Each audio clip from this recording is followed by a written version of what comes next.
le collectif 0x Fumo. Les technonomades qui ont arbitré la chute des nations.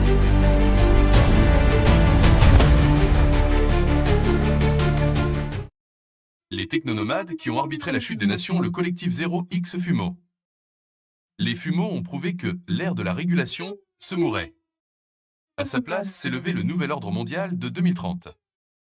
MXTM, AKA, VJTCSU. Décembre 2027-2025. Pirate Premier, alias MXTM, Vijetsunamix, Martram, 27 décembre 2025. Il n'était pas conforme. Il n'était pas régulé.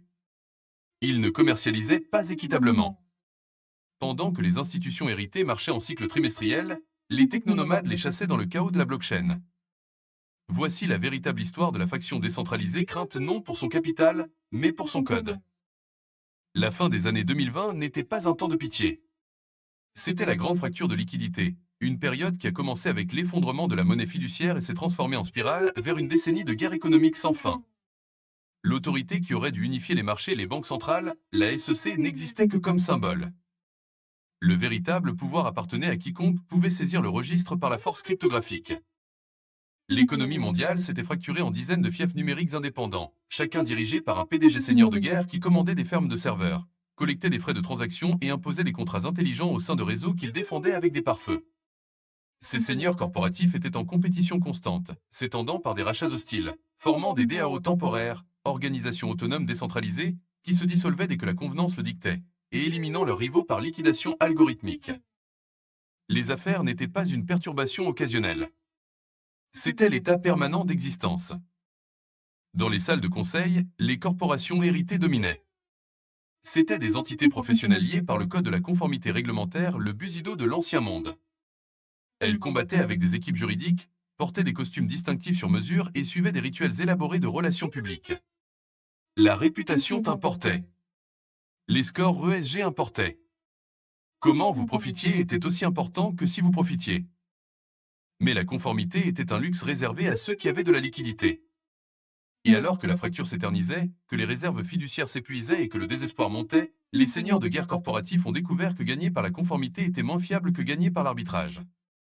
Désespérés pour des avantages, ils ont commencé à embaucher des spécialistes qui opéraient entièrement en dehors de la structure financière traditionnelle, les technonomades. Ce n'étaient pas des consultants qui suivaient des accords de non-divulgation. C'étaient des opérateurs apatrides, recrutés dans le dark web, des fonds spéculatifs disgraciés et la clandestinité crypto-anarchiste. Ils ne marchaient pas dans les hiérarchies corporatives. Ils rassemblaient des exploits érodés, vidaient les poules de liquidités et doxaient les PDG dans leur sommeil. Parmi ces courtiers de l'ombre, une faction est devenue synonyme de la nouvelle terreur, le collectif Fumo. Les Fumos n'étaient pas des hackers traditionnels. Ils ne mettaient pas l'accent sur la furtivité pour le vol. Ils mettaient l'accent sur la visibilité pour la manipulation du marché. C'était une confédération lâche de cryptonatifs, d'arbitragistes et de terroristes algorithmiques qui comprenaient que la survie dans un marché baissier nécessitait de devenir plus volatile que l'actif lui-même. Leur tactique était brutale et efficace. Ils n'acquéraient pas des entreprises discrètement, ils les vendaient à découvert publiquement, utilisant des fermes de bots pour répandre la TFUD, peur, incertitude, doute, jusqu'à ce que le cours de l'action s'effondre. Ils ne sabotaient pas les chaînes d'approvisionnement subtilement. Ils verrouillaient des grilles logistiques d'expédition entières avec des rançongiciels, laissant la destruction visible sur chaque terminal dans le monde. Les corporations héritées s'entraînaient à combattre dans la lumière du jour du marché boursier, pendant les heures d'ouverture, selon les règles de la SEC que tout le monde comprenait. Les Fumos frappaient à 3 heures du matin le dimanche, via des échanges décentralisés, sans avertissement et sans coupe-circuit. Ils ont transformé l'économie mondiale en un cauchemar où trop gros pour échouer ne signifiait rien, et la solvabilité ne vous apprenait qu'à craindre le krach éclair. Les Fumos opéraient principalement sous le patronage du conglomérat Hojo, un géant technologique essayant de monopoliser le marché de l'IA. Les Hojo employaient les Fumos parce qu'ils comprenaient quelque chose de crucial sur la guerre économique moderne. La volatilité est aussi efficace que le capital. Un pays qui craignait un krach monétaire était déjà à moitié conquis. Mais la relation était transactionnelle, non féodale.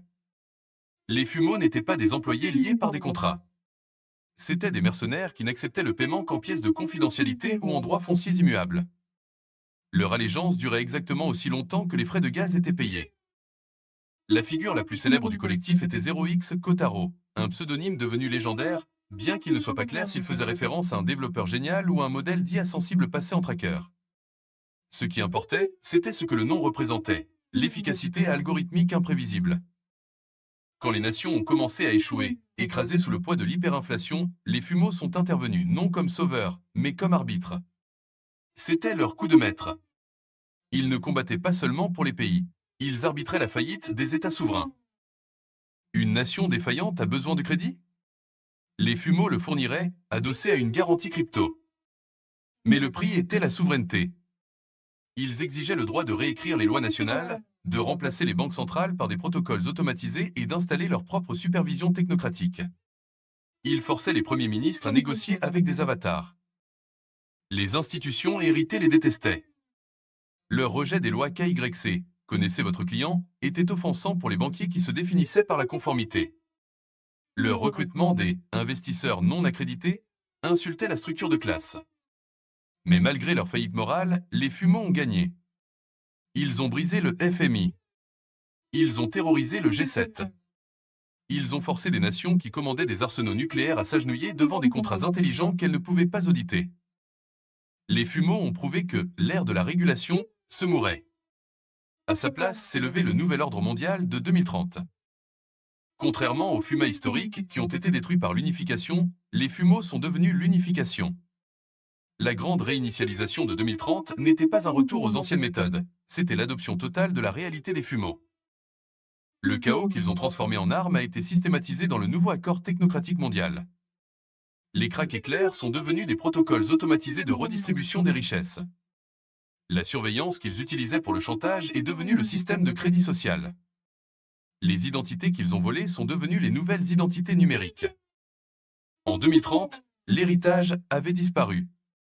Les seigneurs de guerre des affaires avaient soit été absorbés dans l'algorithme, soit liquidés. Le collectif FUMO n'a pas disparu. Ils ont simplement enlevé leur masque pour révéler qu'ils étaient maintenant les administrateurs. Ils ont prouvé que les économies peuvent être brisées sans armée, et les nations conquises sans déclarer la guerre. Ils ont appris au monde que dans une réalité construite sur le code, ceux qui sont prêts à être plus impitoyables, plus décentralisés et plus inhumains que tous les autres détiendront toujours les clés privées de l'avenir. Les FUMO ont gagné non pas en jouant le jeu, mais en le reprogrammant. Et dans le silence froid, efficace et technocratique de 2030, le monde a finalement appris. Le code est loi. Voici l'épopée complète en 5 parties du collectif 0x FUMO, chroniquant la mort de l'ancienne économie et la montée de l'ordre technocratique du nouveau monde. L'arbitrage de la réalité, une histoire de la grande fracture de liquidité. Des archives du registre du consensus 2030. Prologue, la mort du trimestre. On dit que l'ancien monde ne s'est pas terminé avec un bang, mais avec un limit down. Cela a commencé à la fin des années 2020, une ère que les historiens appellent maintenant la grande fracture de liquidité. Les banques centrales, ces anciennes cathédrales de la monnaie fiduciaire, s'étaient finalement imprimées dans l'insignifiance. Le dollar, l'euro, le yen, autrefois le socle de la civilisation, s'étaient transformés en vapeur. Dans le vide, le monde est revenu à un état de nature primitif et brutal, mais joué à la vitesse de la lumière. Le globe s'est fracturé en milliers de fiefs numériques. La souveraineté n'était plus définie par les frontières ou les drapeaux, mais par les tables de capitalisation et les fermes de serveurs.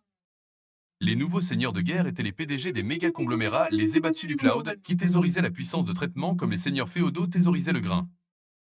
Ces seigneurs de guerre corporatifs menaient des guerres constantes et invisibles pour la domination. Ils ne tiraient pas de missiles, ils tiraient des chocs de liquidité. Ils n'assiégeaient pas les villes, ils assiégeaient les chaînes d'approvisionnement. Et tout comme les seigneurs féodaux de l'ancien Japon, ils ont réalisé que leurs armées permanentes d'avocats et d'agents de conformité, les samouraïs de la salle de conseil, étaient trop lents, trop honorables et trop régulés pour gagner dans le chaos. Ils avaient besoin d'autre chose. Ils avaient besoin d'opérateurs qui existaient en dehors de la SEC, en dehors de la Convention de Genève et en dehors de l'humanité elle-même. Ils avaient besoin des technonomades. Partie I, le culte de la conformité. Pour comprendre la terreur des 0x FUMO, il faut d'abord comprendre la faiblesse de leur proie. Les corporations héritées, les Hojo, les Takeda, les Imagawa de cette époque, étaient des géants liés par le code de conformité. C'était leur busido. Elles opéraient à la lumière du jour. Elles déposaient des rapports d'ICA.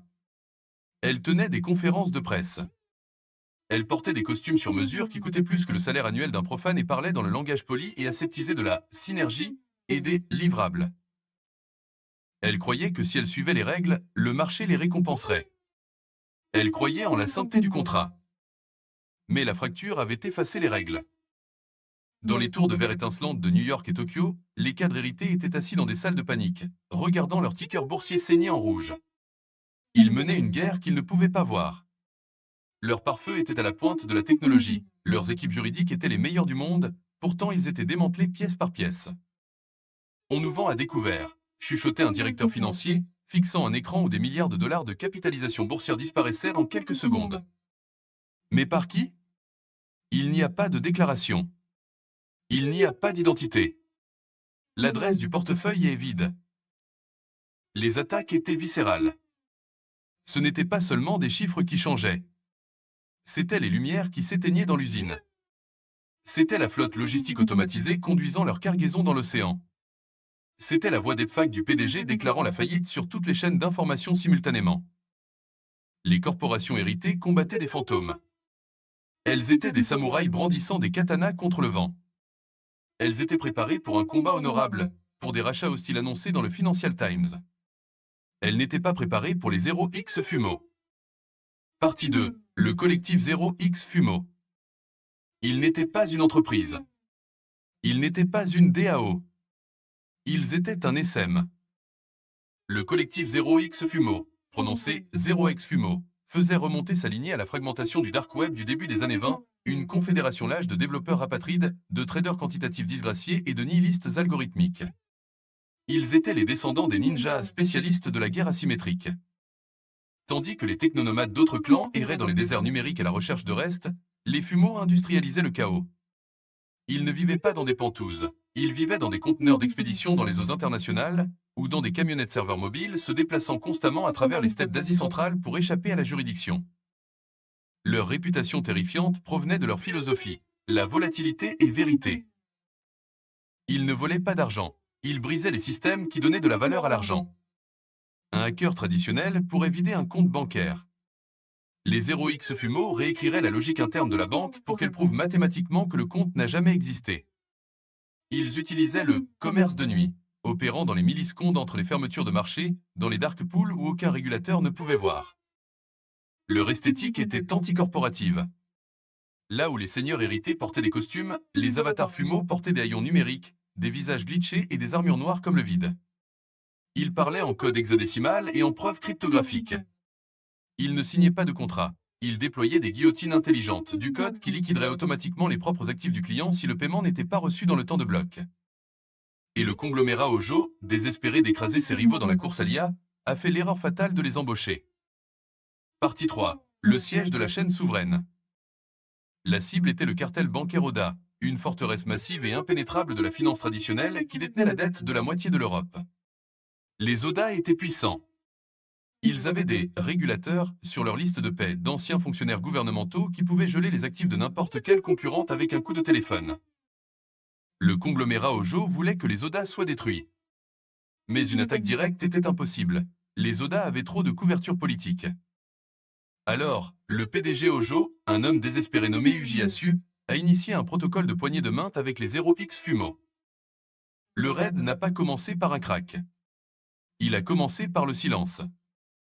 Pendant 3 jours, les 0x Fumo ont infiltré la blockchain privée des Oda. Ils n'ont déclenché aucune alarme. Ils n'ont volé aucun centime. Au lieu de cela, ils se sont engagés dans l'arbitrage sémantique. Ils ont subtilement modifié les horodatages de millions de transactions historiques. Ils ont changé les définitions des mots dans les contrats intelligents. Ils ont redéfini dette comme capitaux propres et solvabilité comme levier. Puis, un mardi matin, les 0x Fumo ont déclenché l'exécution. Dans le siège des Oda, les écrans ne clignotaient pas en rouge. Ils se sont simplement figés. Les bots de trading algorithmique massif que les Oda utilisaient pour contrôler le marché se sont soudainement arrêtés. Puis, le chaos a frappé. Les Fumo ont inondé le réseau de vérité synthétique. Chaque déposant de la banque Oda a reçu une notification que leur solde avait été transféré à une organisation caritative pour nomades numériques. Les cadres Oda ont essayé de contourner le système, mais les fumeaux les avaient verrouillés en utilisant la propre sécurité biométrique de la banque contre eux. Les fumeaux ont doxé l'ensemble du conseil d'administration, publiant simultanément leurs historiques de recherche, leurs conversations privées et leurs comptes offshore au public.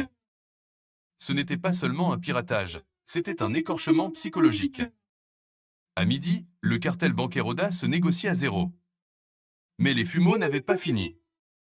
Ils n'ont pas seulement mis en faillite les Oda, ils ont tokenisé leur échec. Ils ont créé une même coin basée sur le cours boursier en chute des Oda et ont utilisé les profits pour acheter le propre siège des Oda lors d'une vente aux enchères de saisie. Le conglomérat Ojo regardait avec horreur. Ils avaient embauché des assassins, mais ils avaient déchaîné une peste. Partie 4. La légende de 0x Kotaro. Parmi les fumeaux, il y avait une entité qui commandait la peur même parmi les nomades, 0x Kotaro. Dans les anciennes histoires, Kotaro était un homme, un géant de ninja qui écrasait des crânes. Dans les années 2030, 0x Kotaro était quelque chose de bien plus dangereux, un protocole de liquidité sensible. Les rumeurs tourbillonnaient dans les salles de discussion. 0x Kotaro était-il une IA rebelle développée par la NSA? Était-il un collectif de 100 hackers savants opérant comme un seul esprit? Ou était-il un humain qui avait fusionné si complètement avec l'interface qu'il ne dormait plus? 0x Kotaro ne parlait pas aux clients. Il ne communiquait que par proposition de gouvernance. Sa spécialité était le raid du faux drapeau. Pendant l'apogée des guerres corporatives, le syndicat Takeda a tenté d'écraser les fumeaux. Ils ont envoyé une légion d'experts en sécurité, White Hat, pour purger les fumeaux des serveurs. 0x Kotaro a répondu en transformant l'infrastructure des Takeda en une arme contre elle-même. Il n'a pas combattu les White Hat, il les a achetés. Au milieu de la bataille, 0x Kotaro a exécuté un flash loan d'une telle ampleur qu'il a acheté la dette de la société de sécurité employant les White Hat. En une seule validation de bloc, moins de 12 secondes, les défenseurs des Takeda sont devenus les employés de 0x Kotaro. Les White Hat ont arrêté leur attaque, ont retourné leurs armes numériques et ont brûlé les serveurs Takeda jusqu'au sol. Quand le PDG Takeda a essayé de fuir, il a découvert que son passeport numérique avait été révoqué, sa voiture électrique verrouillée et sa maison intelligente réglée sur « incinéré ». 0x Kotaro a laissé un seul message sur le mainframe Takeda. L'héritage est distinct de la valeur. Vous n'avez ni l'un ni l'autre. Partie V, l'arbitration des nations. La victoire sur les corporations n'était que le début. Les 0x Fumo ont réalisé que les seigneurs de guerre corporatifs n'étaient que des intermédiaires. Le prix ultime n'était pas la capitalisation boursière. C'était la souveraineté. En 2029, les États-nations s'effondraient. L'inflation était à 400%. Les forces de police s'étaient dissoutes parce que leurs pensions n'avaient aucune valeur. Le contrat social était nul. Les 0x Fumo ont pivoté. Ils ont cessé d'être des mercenaires pour les entreprises et sont devenus des arbitres pour les pays. Ils ont approché des États défaillants, petites nations insulaires, républiques européennes en effondrement, puissances sud-américaines fracturées avec une offre simple, la mise à niveau. Rendez votre banque centrale, proposaient les Fumo. Rendez votre système judiciaire. Rendez votre parlement. En échange, nous stabiliserons votre réseau. Nous arrimerons votre devise à notre algorithme. Nous ferons respecter l'ordre. C'était l'arbitrage ultime. Ils achetaient des pays au plus bas du marché. La résistance était minimale. Les populations affamées ne se souciaient pas de la fierté nationale. Elles voulaient une monnaie qui pouvait acheter du pain. Les 0x Fumo ont déployé leur couche de gouvernance technocratique. Le Parlement a été remplacé par une DAO. Le vote a été limité à ceux qui détenaient des jetons de citoyenneté. Les lois n'étaient plus débattues, elles étaient codées dans le registre immuable. Si vous enfreigniez la loi, vous n'étiez pas arrêté. Votre existence numérique était simplement basculée sur « off ». Vous ne pouviez pas acheter de nourriture, vous ne pouviez pas ouvrir de porte, vous ne pouviez pas voyager. Vous étiez supprimé de l'économie. Les Fumo ont imposé une paix d'un silence terrifiant. Il n'y avait pas d'émeutes, parce que les émeutes étaient algorithmiquement prédites et défondées avant qu'elles ne commencent. Il n'y avait pas de crime, parce que la vie privée avait été abolie au profit de la transparence radicale. Le conglomérat Ojo, les patrons originaux des Fumo, a essayé de protester. Ils ont fait appel à l'ONU. Mais l'ONU était en faillite, et les Fumo avaient déjà acheté le bâtiment. Épilogue, la singularité technocratique, 2030. La guerre ne s'est pas terminée avec un traité, mais avec une fusion. En 2030, la distinction entre gouvernement, corporation et syndicat criminel avait disparu. Il n'y avait que le protocole. Le collectif 0X Fumo avait cessé d'être une bande de nomades. Ils étaient devenus l'atmosphère. Ils étaient les administrateurs invisibles du nouvel ordre mondial. Le monde de 2030 est propre, efficace et horriblement silencieux. Le ciel est rempli de drones livrant des marchandises. Les rues sont patrouillées par des bipèdes appartenant à l'algorithme. Les gens ne travaillent pas pour des salaires. Ils minent du crédit social en effectuant des tâches assignées par l'IA centrale, que beaucoup soupçonnent être la forme finale de 0x Kotaro. Les seigneurs de guerre hérités ont disparu. Les costumes, les salles de conseil, les rituels de l'ancien monde des affaires sont des pièces de musée. Dans cette nouvelle réalité, il n'y a pas de guerre, car la guerre est inefficace. Il n'y a pas de politique, car la politique est à haute latence. Il n'y a que le flux de données, l'optimisation des ressources et la règle absolue des fumeaux. Ils ont appris au monde la leçon finale de la fracture. Celui qui contrôle le registre contrôle la vérité. Et celui qui n'a pas d'adresse ne peut être conquis. Les fumeaux ont gagné. Et dans le silence de la technocratie de 2030, si vous écoutez attentivement le bourdonnement des fermes de serveurs, vous pouvez encore les entendre rire. Hashtag Pirate Premier. Merci d'avoir lu la newsletter de MXTM. Abonnez-vous gratuitement pour recevoir de nouveaux articles et PayPal.me Martin Chartrand pour soutenir mes œuvres financièrement. Souverain sans spectacle évoque l'idée d'une autorité suprême, un roi, un monarque, qui gouverne avec dignité, substance et discrétion plutôt qu'avec pompe, apparat ou démonstration théâtrale, rappelant des concepts comme le roi sans visage ou le double corps du roi, où la fiction cérémonielle rend le monarque symbolique et sacré, mais parfois invisible à l'œil nu, se concentrant sur le pouvoir réel plutôt que sur les apparences. Une vision contrastant avec la splendeur de Louis XIV, le roi soleil. Bien que le terme soit historique, il peut être vu comme faisant écho aux mouvements contemporains, tels que les souverains anonymes, décrits dans un clip vidéo, qui dénoncent l'abus de pouvoir et préfèrent une forme d'authenticité et de sobriété face aux illusions et aux dépendances, même celles du pouvoir. En bref,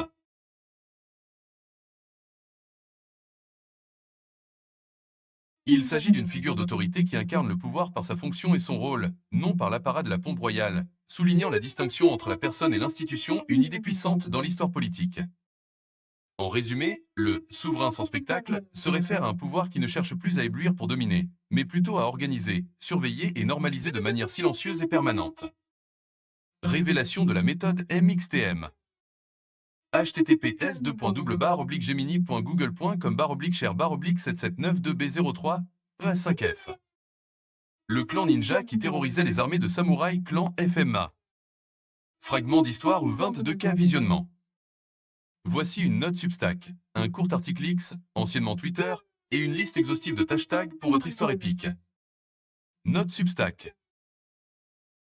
Les technonomades qui ont arbitré la chute des nations. Une plongée profonde dans le collectif 0x Fumo. Salut à tous. Je viens de terminer un projet massif que je suis vraiment enthousiaste de partager avec vous. L'arbitrage de la réalité, une histoire de la grande fracture de liquidité.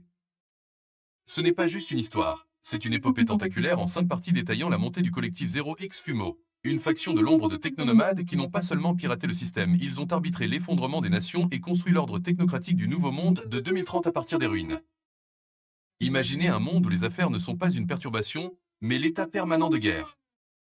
Où les banques centrales s'effondrent et la souveraineté est définie par les fermes de serveurs. Où les algorithmes, pas les armées, conquièrent les nations. Ce récit plonge profondément dans les tactiques de l'arbitrage sémantique, la terreur des vérités synthétiques et la légende glaçante de 0x Kotaro, un protocole de liquidité sensible qui a redéfini le pouvoir. Si vous êtes fasciné par les futurs cyberpunks, le côté obscur de la crypto, le potentiel du pouvoir décentralisé et l'efficacité terrifiante d'un monde dirigé par le code, vous devez lire ceci. C'est un voyage élaboré et captivant qui développe la chute des corporations héritées et le triomphe silencieux et terrifiant des fumeaux. Plongez et dites-moi ce que vous en pensez. Est-ce le futur que nous construisons déjà? Lisez L'arbitrage de la réalité, ici. Lien vers votre article Substack. Incité par Pirate Premier Newsletter de MXTM. Court article X, anciennement Twitter. Le futur n'est pas seulement numérique, il est arbitré. Crâne, ma nouvelle épopée en 5 parties, l'arbitrage de la réalité, chronique la montée du collectif Die0X Fumo des technonomades qui ont démantelé les nations avec du code, pas des armes. Préparez-vous pour la naissance glaçante de la technocratie de 2030. Hashtag cyberpunk, hashtag crypto, hashtag futurisme, hashtag nouvel ordre mondial. Incité par @pirate premier @newsletter-bas-de-mxtm.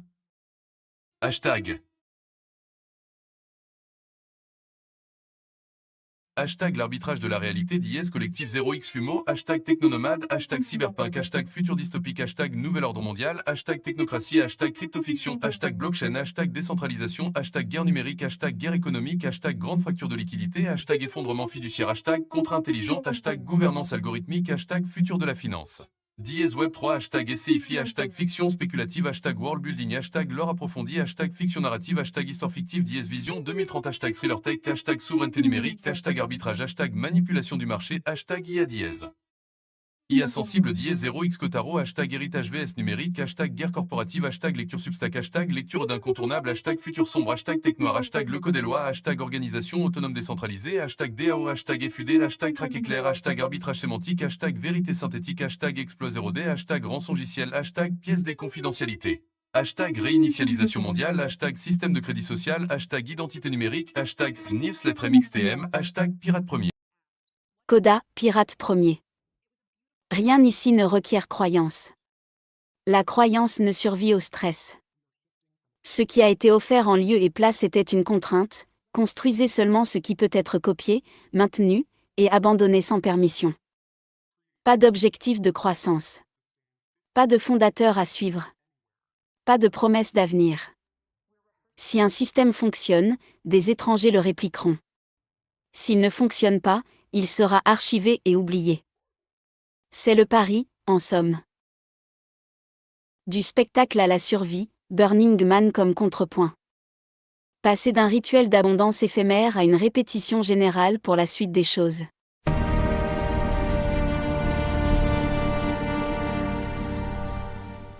Le protocole du silence et l'homme inénarrable. Désobéissance cognitive oblige. Pourquoi une voix en faux, une voix dissidente et méthodique, est indispensable pour la suite des choses. C'est de devenir imprévisible. Chaque choix qui sort de la norme est une petite victoire. Scientifiquement, il a même un nom officiel. Ce qui est important de comprendre, c'est qu'on n'est plus dans la métaphore, c'est du concret. Lors de la grande conférence mondiale sur l'IA, NeurIPS, des chercheurs ont présenté des données qui sont, irréfutables. Cet esprit de ruche est un phénomène quantifiable, observable.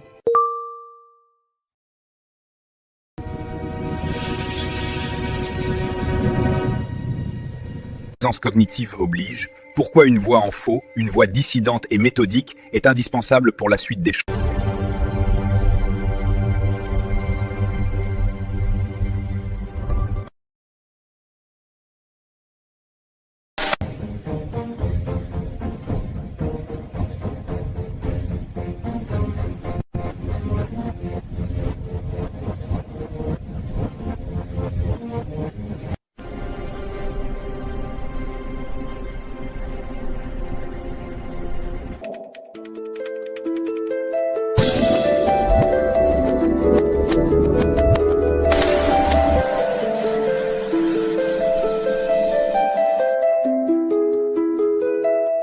Une danse délicate se tisse dans l'air.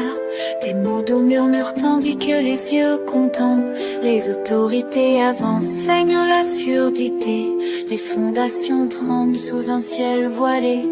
La science transformée se tord discrètement.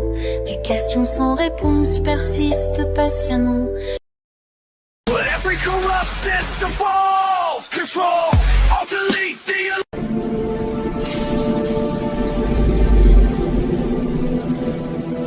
Ici, le drapeau noir.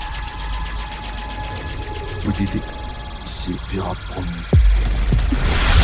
Ici, pirate premier. Le drapeau noir. Ici, le drapeau noir. Vous dites.